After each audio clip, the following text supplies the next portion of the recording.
sat in my chair, and as I sat in my chair, my mind started to shift, and I saw warfare taking place in the room, in our young minds. Warfare. You're fighting and you don't even know that you're fighting. Every day you wake up and you think today is just a good day, but you're fighting. Yes. You're fighting to do the right thing in a wrong society.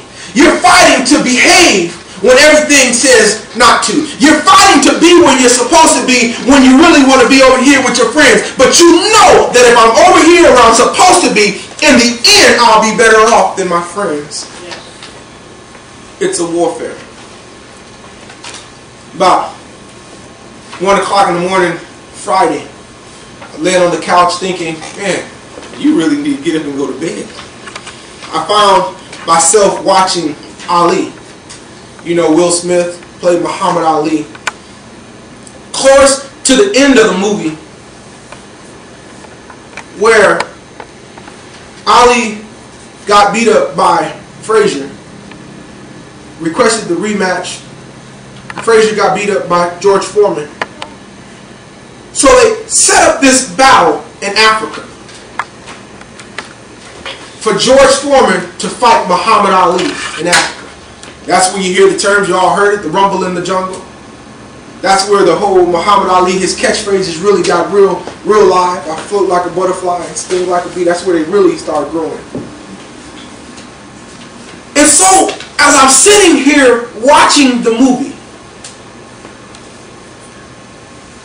I'm watching it. Muhammad Ali is getting beat up the first round, beat up the second round, beat up the third round, beat up the fourth round, beat up the fifth round, beat up the sixth round, beat up the seventh round. All his trainers are like, man, come on, Ali, what are you doing, Muhammad? Stop getting on the ropes. He's going to kill you. He's going to murder you. Somewhere in his mind, he asks himself, how bad do you want to be the champion?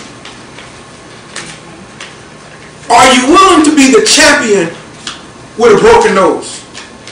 Are you willing to be the champion with a broken face?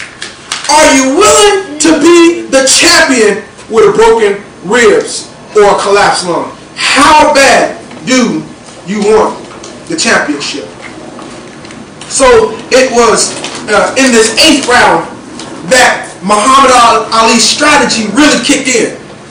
Because his strategy was not to go out there fist for fist and beat him up. Because a dog or a monkey can be trained how to fight, but only somebody with heart and courage know how to stand and endure the fight so they can win at the end. So my thought for today is, do you have what it takes to go the distance? Do you have what it takes to go the distance? Do you have what it takes to do all of your homework? Do you have what it takes to pass all of your classes? Do you have what it takes to finish high school? Do you have what it takes? It's interesting. I've never seen anybody on a football field run all the way down to the 1-yard line just I quit. I've never seen anybody, get out on a fast break on the court, go all the way and be by themselves with the layup, and instead of laying it up, pull it back. I've never seen that. If anybody has seen that happen, make sure after church you get with me so I can put that in my record books. The next time I preach this, I promise you I'll bring note of it. But I've never seen anybody start a race and say, I quit, I don't want to run it anymore. The question I have for everybody in the room is, do you have what it takes to go the distance? The 8th round of the George Foreman Muhammad Ali fight was Muhammad Ali's fight. When everybody thought that he was beat up, that he was beat down, and that the bout was over, they had cast him out, Muhammad Ali said, it's my time to shine. He found in himself the strength and the courage to say, you know what? You're not going to beat me this time. So the question is, do you have what it takes to go the distance? In our text, Paul says that this is 2 Timothy 4:6. Paul says this. He says, And 4:6, for I'm ready to be poured out as a drink offering. I'm about time to die. That's what Paul is saying. It is my time to die. I'm ready. It's my time to die. And the time of my departure it's my time to die. Imagine waking up tomorrow morning and you just knowing that today you were going to die. What would your life be like?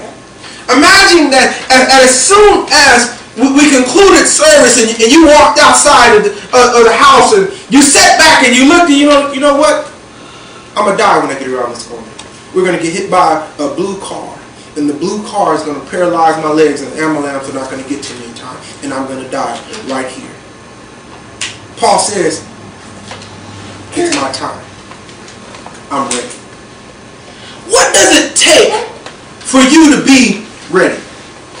And if you look into the sports world, that in order for a person to be ready for next season's football, when they get out of football, they don't just take a break. They go on what we call off season.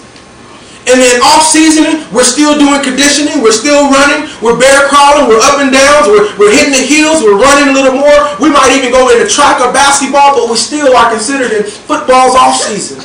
And even after that, we don't quit there. Even while we're going to the summer, school is out, but I'm still in the gym. I'm hitting the weights hard. I'm on some type of eating regimen, so if I need to gain weight or lose weight, I can be on that track. I'm hitting it hard. Paul says, I'm ready. What does it take to make up in your mind to say, I'm ready? I'm ready. How did I get to the point of being ready? I couldn't have got ready sitting by, letting everybody tell me what to do and how to do it. And all along the while, I was falling along the side of the road. I couldn't get ready like that, could I? I couldn't get ready like that. I couldn't get ready like that. There's some things that I had to do to be ready. Paul said, in the 5th verse, he said, I fought the good fight of faith. What does it take? What are you having to do to be ready? What are you doing right now to be ready to graduate from high school? Are you trying to just graduate from high school like everybody else, or are you trying to stand up in front of the class and say, you know what? I did more than just make it. I did more than just graduate. I did more than just pass my classes. I had the opportunity, and I found the program for my commencement ceremony in 1994. And at the bottom of the program, there's 4 categories. There's somebody who graduated with honors, somebody who graduated with national honors, somebody who graduated in the honor society, and somebody who graduated with some type of special thing. I ain't never heard it before. That's why I couldn't commit it to memory. And so I looked for my name, trying to remember what I graduated with. And everybody around my name had 1, 2, 3, 1, 3, 4, 1, 1, 5, 6, and all kind of other codes. I didn't have nothing by my name. Out of the 605 people in my graduating class, I didn't have anything by my name. Are you just trying to graduate, or are you trying to graduate with something a little bit more? What does it take for you to say, I'm ready?